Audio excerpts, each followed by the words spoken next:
Selamat pagi anak-anak. Nama saya Budi Riagiawa. Saya guru mata pelajaran agama Kristen Protestan. Pagi hari ini kita akan belajar tentang indahnya mengampuni.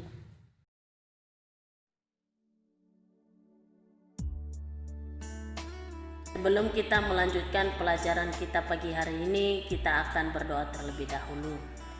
Tuhan Yesus, terima kasih pagi ini kami mengucap syukur kepada Tuhan kalau pagi ini kembali Tuhan mengizinkan kami untuk bisa belajar agama Kristen. Engkau berkati supaya pelajaran kami yang kami ajarkan dan yang kami pelajari pagi ini kami mengerti, yaitu tentang indahnya mengampuni, untuk kami selalu mengampuni orang yang suka berbuat salah kepada kami. Terima kasih Tuhan, dalam nama Tuhan Yesus kami berdoa. Amin. Kita akan belajar dari bab 1, yaitu indahnya mengampuni.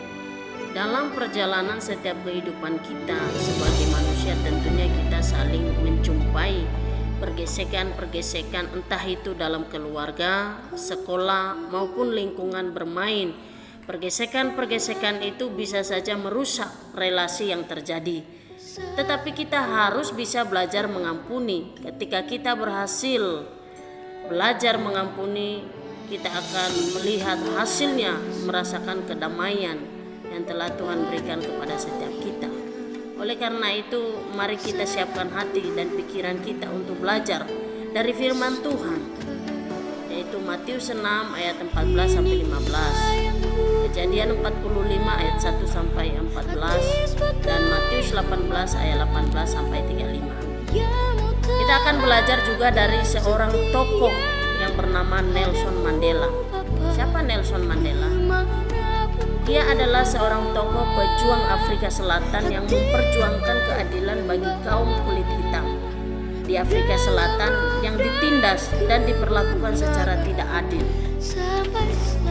Demi memperjuangkan nasib kaumnya, ia dipenjara lebih dari 20 tahun. Setelah Nelson Mandela dibebaskan dan memenangkan pemilihan umum di Afrika Selatan dan dia terpilih sebagai presiden, orang pertama yang diundangnya untuk makan malam bersamanya adalah kepala penjara. Padahal dalam masa hukumannya, kepala penjara itu banyak merugikan dirinya. Ketika para wartawan mengajukan pertanyaan kepadanya, mengapa memberi prioritas pada kepala penjara yang sering menyakiti Anda? Maka jawab Nelson Mandela kepada wartawan itu adalah, kamu harus terlebih dahulu mengampuni seseorang yang berada di dekatmu dan paling banyak menyakitimu. Jika kamu mampu melakukannya, kamu dapat mengampuni semua orang yang melakukan kejahatan padamu. Mengampuni dalam konteks Nelson Mandela adalah membebaskan dirimu dari kebencian dan membiarkan perasaan damai menguasai hatimu. Kita akan belajar apa artinya mengampuni. Mengampuni adalah kita memaafkan seseorang yang melakukan kesalahan kepada kita dan tidak mengungkit kesalahannya itu lagi. Pada kenyataannya cukup sulit melakukannya. Mengapa?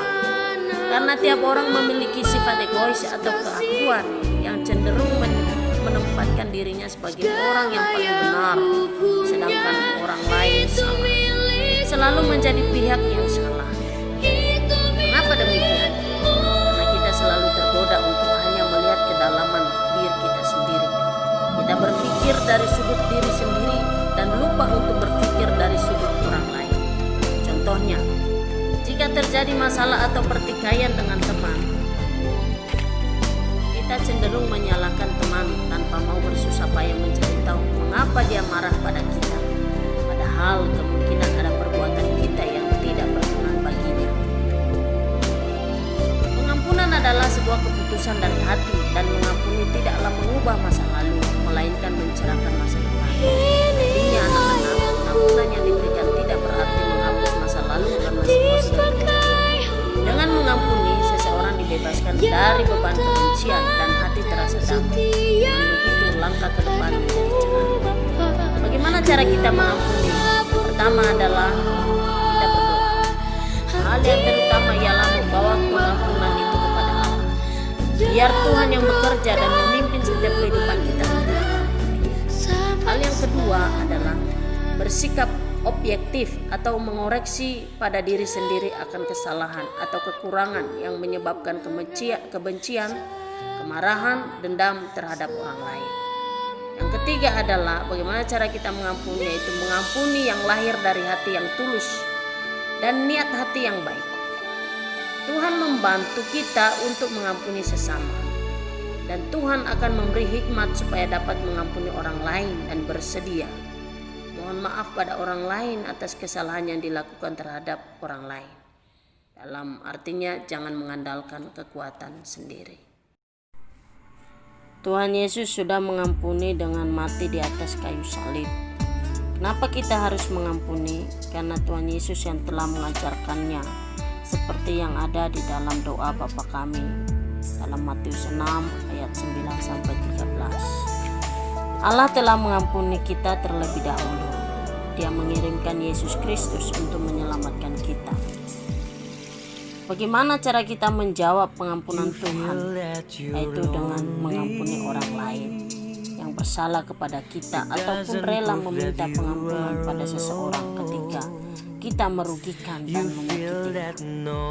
Banyak orang merasa sulit untuk mengampuni orang lain maupun meminta pengampunan atas kesalahannya, karena mereka selalu berpikir bahwa dirinya lebih benar dari orang lain. Memang, jika mengandalkan kemampuan diri sendiri sulit untuk mengampuni orang lain, begitu saja. Tetapi orang beriman dapat mengandalkan Roh Kudus untuk membantu menggerakkan hatinya dalam mengampuni orang lain.